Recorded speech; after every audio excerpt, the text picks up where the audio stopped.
امثال پہلا باب پہلی آیت۔ امثال کی اہمیت۔ اسرائیل کے بادشاہ سلیمان بن داؤد کی امثال حکمت اور تربیت حاصل کرنے اور فہم کی باتوں کا امتیاز کرنے کے لیے، عقل مندی اور صداقت اور عدل اور راستی میں تربیت حاصل کرنے کے لیے، سادہ دلوں کو ہوشیاری، جوان کو علم اور تمیز بخشنے کے لیے، تاکہ دانا آدمی سن کر علم میں ترقی کرے اور فہم آدمی درست مشورت تک پہنچے، جس سے مثل اور تمثیل کو،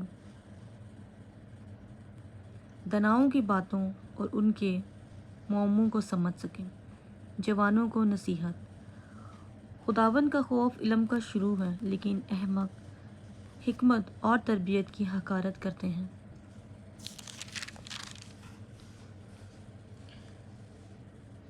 اے میرے بیٹے، اپنے باپ کی تربیت پر کان لگا اور اپنی ماں کی تربیت کو ترک نہ کر، کیونکہ وہ تیرے سر کے لیے زینت کا سہرا اور تیرے گلے کے لیے توق ہوں گے۔ اے میرے بیٹے، اگر گنہگار تجھے پھسلائیں تو رضامند نہ ہونا۔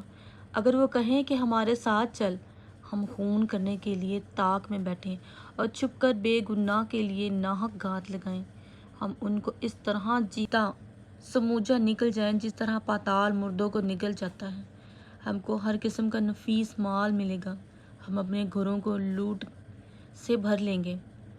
تو ہمارے ساتھ مل جا، ہم سب کی ایک ہی تھیلی ہوگی۔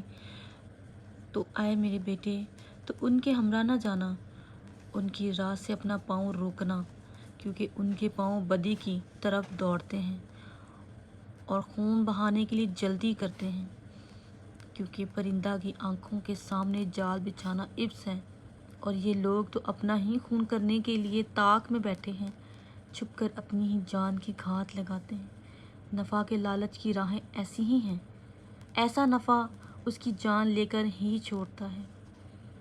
حکمت پکارتی ہے، حکمت کوچوں میں زور سے پکارتی ہے، وہ راستوں میں اپنی آواز بلند کرتی ہیں، وہ پرہجوم بازار میں چلاتی ہیں، وہ پھاٹکوں کے مدخل پر اور شہر میں یہ کہتی ہیں، اے نادانو، تم کب تک نادانی کو دوست رکھو گے، اور ٹھٹھا باز کب تک ٹھٹھا بازی سے خوش رہیں گے، اور احمق کب تک علم سے عداوت رکھیں گے۔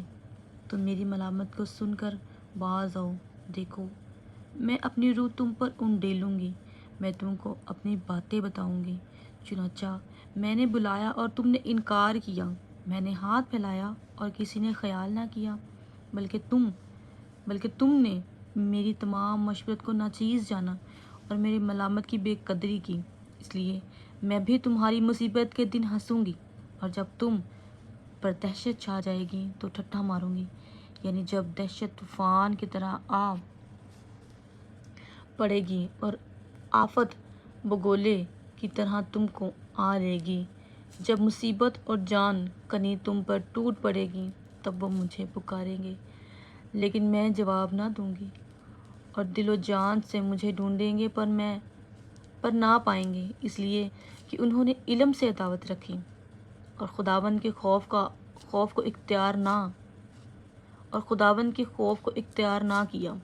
انہوں نے میری تمام مشورت کی بے قدری کی اور میری ملامت کو حقیر جانا، پس وہ اپنی ہی روش کا پھل کھائیں گے اور اپنے ہی منصوبوں سے پیٹ بھریں گے، کیونکہ نادانوں کی برگشتگی ان کو قتل کرے گی اور احمقوں کی فاروق البالی ان کی ہلاکت کا باعث ہوں گی۔ لیکن جو میری سنتا ہے وہ محفوظ ہوگا اور آفت سے نڈر ہو کر اطمینان سے رہے گا۔ پاک کلام کا پڑھا اور سنا جانا ہم سب کے لیے باعث برکت ہو۔ خدا کا شکر ہو، آمین۔